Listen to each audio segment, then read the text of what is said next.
কৃষ্ণ কৃষ্ণ। নমস্কাৰ বন্ধু বান্ধৱী আই মাতৃসকল, আশা কৰিছোঁ কুশলেই আছে, আমিও কুশলেই আছোঁ। আজি আমি ঢেকীয়াখোৱা বৰনামঘৰত আহি উপস্থিত হৈছোঁ। যোৰহাট নগৰৰ পৰা প্ৰায় 12 কিলোমিটাৰ নিলগত অৱস্থিত গুৰুজনা মাধৱদেৱৰ দ্বাৰা স্থাপিত ঢেকীয়াখোৱা বৰনামঘৰ। ঢেকীয়াখোৱা বৰনামঘৰ অসমৰ বৈষ্ণৱ ধৰ্মৰ এক গুৰুত্বপূৰ্ণ স্থান। আজি আমি ইয়াতে চাকি, ধূপ, বন্তি, শলিতা, তেল লৈ কেনে নামঘৰৰ ফালে আগবাঢ়ি যাম। যিহেতু নামঘৰত যাব গ'লে চাকি বন্তি লৈ যাব লাগে। এই বৰনামঘৰটোৰ ধৰ্মীয় আৰু সাংস্কৃতিক দিশত এক বিশেষ স্থান অধিকাৰ কৰি আছে আৰু ই অসমৰ এক ঐতিহ্যৰ অংশ। এতিয়া আমি ভিতৰৰ ফালে আগবাঢ়ি যাম। ইয়াতে দেখা পালোঁ কেইগৰাকী আই মাতৃ বহি আছে, তলতে কেইবাখন মেট্ৰেছ আছে। মই সুধিলোঁ ইয়াতে থকা খোৱাৰ ব্যৱস্থা আছে নেকি। আইবিলাকে বোলে ক'লে ইয়াতে থকা খোৱাৰ ব্যৱস্থা আছে, কিন্তু থকা খোৱাৰ ওপৰত পইচা পাতি লাগে নে নালাগে মই কিন্তু এইটো নুসুধিলোঁ। সিহঁতৰ লগত কথোপকথন কৰি কেনে আমি আগৰ ফালে আগবাঢ়ি গ'লোঁ।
এতিয়া আমি হাত ভৰি ধুই কেনে নামঘৰত সেৱা জনাই কেনে নামঘৰত চাকি বন্তি জ্বলাবৰ কাৰণে আমি আগবাঢ়ি আহিলোঁ। এতিয়া আমাৰ আইবিলাকে চাকি বন্তি জ্বলাই আছে। ধূপ চাকি মনৰ হেঁপাহেৰে সিহঁতে জ্বলাই আছে। চাওক কেনেকৈ ভাল লাগিছে চাকি বন্তি জ্বলাই কেনে, নিজেও জ্বলালোঁ, সিহঁতেও জ্বলাই আছে। কিমান সুন্দৰ এক পৰিৱেশ, ভাল লাগিলে নিজৰেই চাই কেনে। কৃষ্ণ কৃষ্ণ।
এতিয়া আমি চাকি বন্তি জ্বলাই কেনে মণিকূটৰ ফালে আগবাঢ়িছোঁ।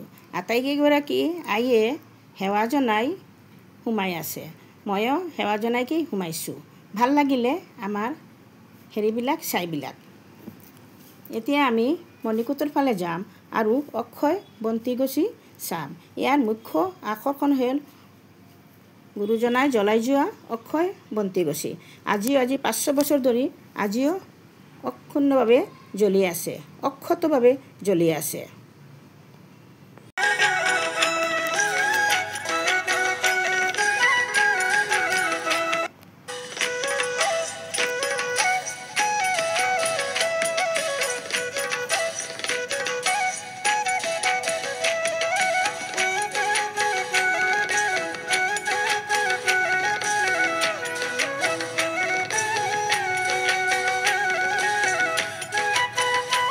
এই বন্তিগছি হ'ল অক্ষয় বন্তি। অক্ষতভাৱে জ্বলি আছে বুলি অক্ষয় বন্তি নাম দিয়া হৈছে। আৰু গুৰুজনাই নিজৰ হাতে জ্বলাই গৈছে কাৰণে এই বন্তিগছি আজিও আমি হাতেৰে সেৱা শুশ্ৰূষা কৰি চলাই গৈছোঁ। এতিয়া দেৱৰ মুখেৰে শুনক দেখুৱা খোৱা নামঘৰৰ নাম কিয় দেখুৱা খোৱা হ'ল, গাঁৱৰ নাম কিয় হ'ল, দেৱ নিজৰ মুখেৰেই কৈ যায়। আপোনালোকে নিজেই শুনি থাকক।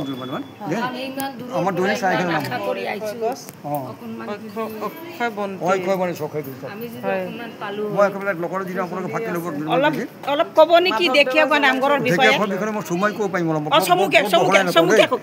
গুৰুজনাই আহিছিলে ইয়াতে, বুঢ়া বুঢ়ী দুগৰাকী আছিলে ইয়াতে। সেই আহি গধূলি আহি তেখেত থাকিলে, আহি পেলাই থাকি পেলাই সেইদিনাখন ভাত পানী বনাই মেলি খালে।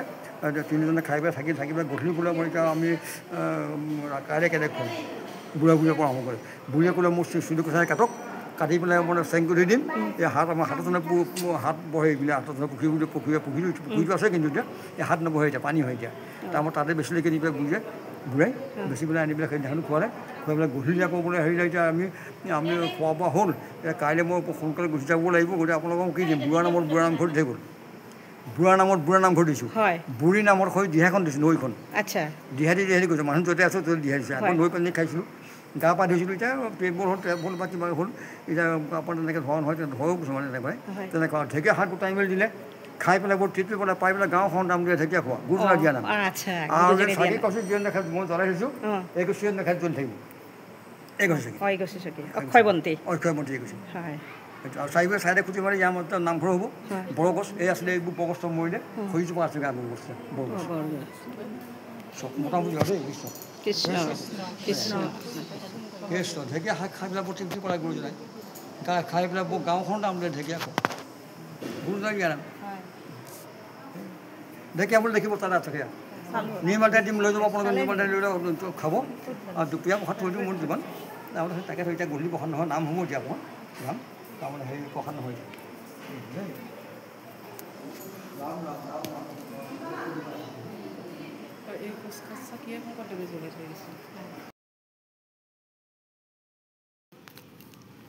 এই হৈছে ঢেকীয়া ফুল। এই ঢেকীয়া ফুল আমি কেতিয়াও দেখা নাই। এতিয়া ইয়াতে আহি কিনে ঢেকীয়া ফুলজোপা চাইছোঁ আৰু এক আনন্দ মনেৰে উপভোগ কৰিছোঁ। এইটো হ'ল ঢেকীয়া ফুল। আপোনালোকেও চাওক ঢেকীয়া ফুলজোপা।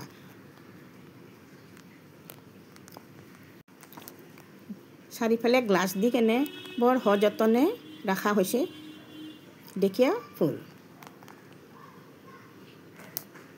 ঢেকীয়া ফুলজোপা ওপৰত ৰাধা কৃষ্ণৰ মূৰ্তি এটা আছে, ভালেই লাগিছে চাই কেনে। আমি গুৰুজনাৰ মুখেৰে ঢেকীয়া খোৱা নামঘৰৰ বিষয়ে শুনা পালোঁ, অক্ষয় বন্তি নাম শুনা পালোঁ। তেখেতে বিশেষ বিশ্লেষণ কৰি আমাক বুজাই দিলে আৰু ঢেকীয়া ফুলজোপাও চোৱাৰ কথা ক'লে, আমি চালোঁ, ভাল লাগিলে। আমি ইয়াতে আহিছিলোঁ এটা প্ৰগ্ৰামটো আমি মেনশ্যন নকৰোঁ, যিহেতু হয়তো আমাৰ ওপৰৰ মহলৰ কাৰ্যকৰ্তা চবে বেয়া পাব পাৰে। সেইটো কাৰণে ৰাজলক্ষ্মী গোস্বামী শৰ্মা বাইদেউ আৰু বকুল বাইদেউ আৰু ৰীমা পাঠক বাইদেউক আমি অন্তৰেৰে আন্তৰিক শুভেচ্ছা জ্ঞাপন কৰিছোঁ। যিহেতু আমি তেখেতৰ কাৰণে আজি এই নামঘৰ দৰ্শন কৰিব পাৰিলোঁ, সেইকাৰণে আমি আমাৰ পূৰা টীমৰ হৈ কেনে 3গৰাকী মহিয়সী নাৰীলৈ আমাৰ আন্তৰিক অভিনন্দন জ্ঞাপন কৰিলোঁ।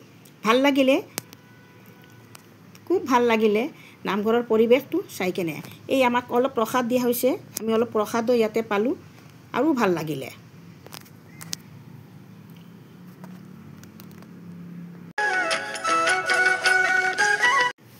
ইয়াতে গুৰুজনাই লগাই যোৱা বটবৃক্ষজোপা, অক্ষয় বন্তি আৰু নামঘৰৰ বিষয়ে নামঘৰীয়াজনে খুব ভালদৰে আমাক বুজাই দিলে। বুজি পালোঁ, নামঘৰৰ পৰিৱেশটো বিৰাট ভাল লাগিলে। নিজৰো চাই কেনে মন আনন্দিত হ'লোঁ, আৰু আগলৈ ইয়াতে আহিম বুলি মনৰ আশা এটা লৈ কেনে গৈ আছোঁ। এতিয়া নাম ধৰা হ'ব, আপোনালোকে শুনক, আমিও শুনি আছোঁ। অলপ নাম পাহি শুনিম।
নাম শুনি অলপ বাহিৰৰ ফালে ওলাই আহিলোঁ। বাহিৰত আহি কিনে গুৰুজনাই লগাই যোৱা বটবৃক্ষজোপা চালোঁ, সেৱাও জনালোঁ।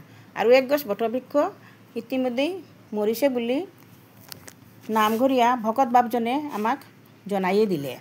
বটবৃক্ষজোপা সেৱা জনাই কেনে ভৰি ধোৱা মূৰাভাগৰ ফালে আমি আগবাঢ়িলোঁ। এই মূৰাভাগত বহি কেনে গুৰুজনাই ভৰি ধুইছিলে।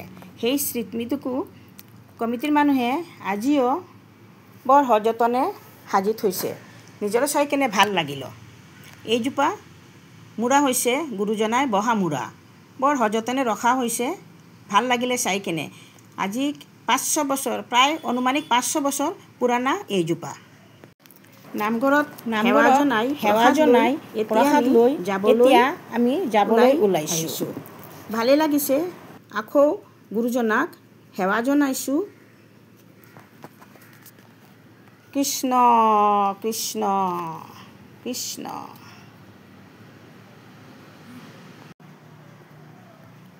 কৃষ্ণ।